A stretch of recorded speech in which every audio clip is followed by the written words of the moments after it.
I enlisted my 18th birthday, and then I turned 19 in basic training, 20 in Kuwait and Iraq, and then 21 in the hospital, Walter Reed, where Dave works, and then 22 outpatient at Walter Reed, and then 23 back home.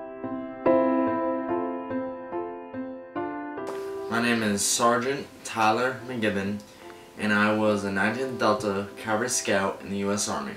I was 3 years, 9 months, and 16 days in the military, and I was deployed to Camp Green, Kuwait, in Iraq.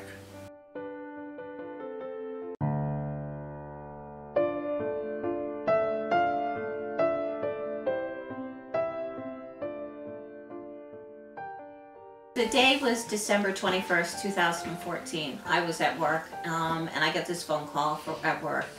And there's disbelief. Like, I literally, it's Army casualty. We always thought it was the Red Cross that was supposed to call us.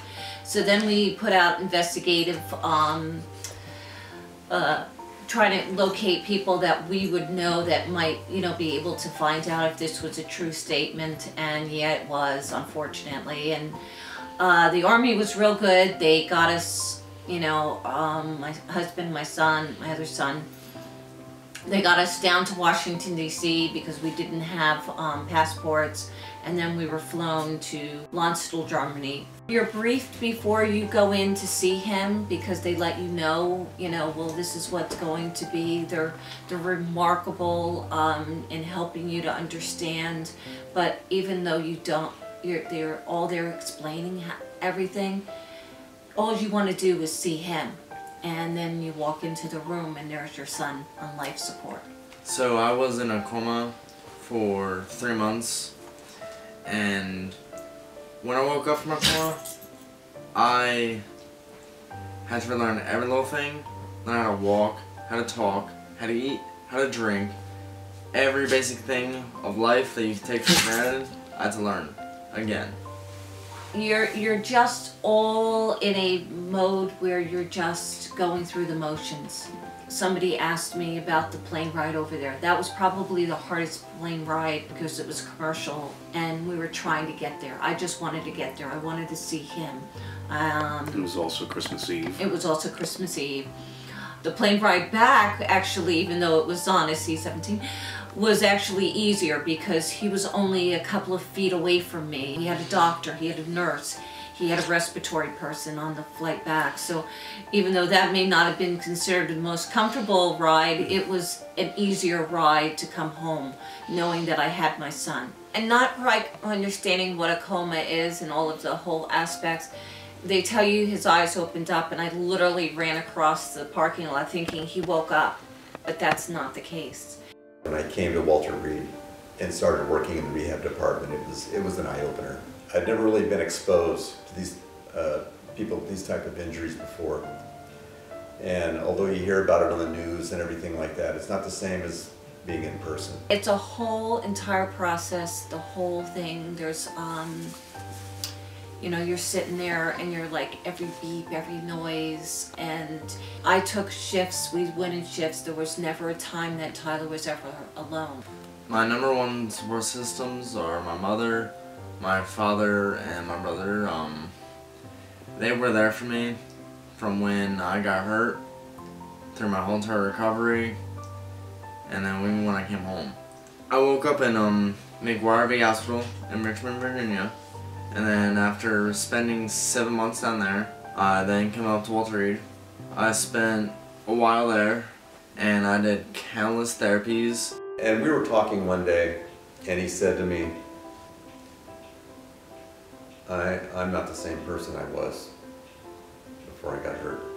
One of the greatest physical struggles and everything through my recovery, it was my ability to walk again, and my ability to fully talk properly again.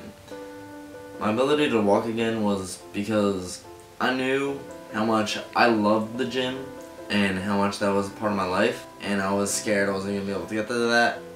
And then also, I knew how good of a runner I was, and I knew how much I loved to run, and I was afraid that I wasn't gonna be able to have that. There were 4 of us that worked with Tyler on a regular basis, and we all did different techniques with him during his therapy, in the course of his therapy. So we had a therapist named Chris, who was a real big guy that liked to go to the gym. And since Tyler was a gym rat, they hit it off really well. And Chris would put Tyler through the paces for an hour, you know, every day, and really work Tyler hard. And at the end of the session, Tyler would be sweaty and tired, but he'd have a big smile on his face because he worked hard and he enjoyed what he was doing. I thank God for physical therapy, because if I did not have that, I wouldn't be walking as good as I am. I wouldn't be having my mobility as good as I am. My speech was very, not, I guess you could say, incoherent. Like, you couldn't really understand what I was saying, and my speech therapy has helped me out so much with that.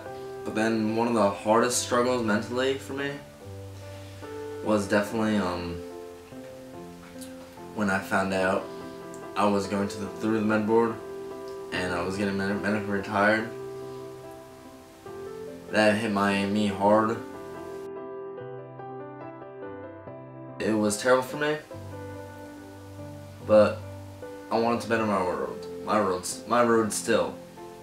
I wanted to make it a nice paved road and not a rocky off the track road. Being on the campus there and daily seeing these young people with their mothers and their fathers or their loved ones, their wives, girlfriends, whatever, and seeing them up close, it was like I said, it was an eye-opener. I saw their determination. You know, you really get to know them and what they're facing. Actually, when we first went to Germany, there was Josh, who literally had 4th-degree burns. That's when you burn your bone. He's the first person we met on the ICU floor. Yeah. And you stop because his ears were melted, his nose, and this is the first person you meet. And he sits and talks to you before you go see your son, and it's like, oh my God. But yeah. What a guy. George and I, we thought that he woke up, like he was waking up, he was emerging. And they come in and he's answering all the questions correctly. What day is it? Where are you? Blah, blah, blah. And then they go, okay, so tell us about you. And he goes, well, I'm stationed in Hawaii. I'm married. I have 2 children. And then he got the year wrong. He had it 6 years in advance. And that lasted about a week. That lasted for about a week. But I look at George and go, well, I'm really mad. I wasn't invited to the wedding. I've never met my grandchildren. Yeah, there was. But you put in humor into things, because if you don't, you'll go. Probably what was easy about this whole thing was Tyler had the kind of personality, he would do anything you would ask him to do. He had a great attitude, and every day he put in 100%. Even if he wasn't feeling his best, he would put in 100%. He would do whatever you asked him, and he would do it to the best of his ability. There was moments that, yeah, it was terrible, and that I hated it. But with my mindset, I never take it, like I say all the time to myself. When I see a struggle, I don't take it as I'm gonna fail. I take it as a challenge, and a challenge that I accept. 2,482 therapy appointments. And a medical retirement. It's a long journey. So as I call it, the new 100%. Yeah.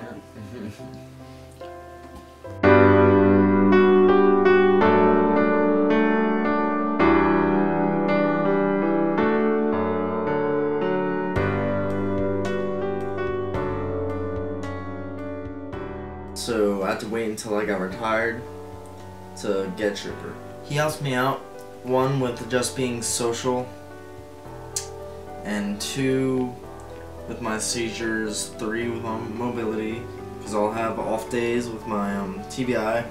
On his vest, he has a handle I can use for my mobility, make sure I don't fall and everything like that, and it keeps me on a straight path. And he just is amazing. loving, caring, everything under the sun. I'm thankful that I had the opportunity to actually get him. I met him at the White House the first time, but with my brain injury, with major frontal lobe damage, you lose your filter. So I didn't have a filter, and I drive my hand back and I take like one step back, 1 foot backwards, and then I go, yeah, what's good, Barry?